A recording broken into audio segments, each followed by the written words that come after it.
You ask Tiger to solve. This deals with linear equations with one unknown. The final result is n equals 12. Let's solve it step by step. Simplify the expression. Expand the parentheses. Simplify the arithmetic.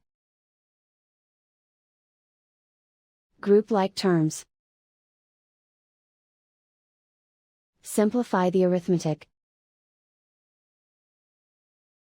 Group all constants on the right side of the equation. Add 19 to both sides. Simplify the arithmetic.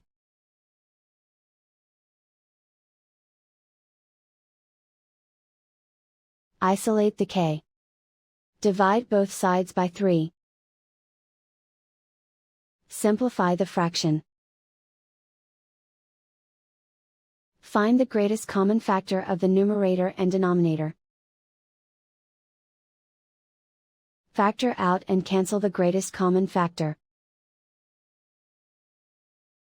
And so the final result is n equals 12.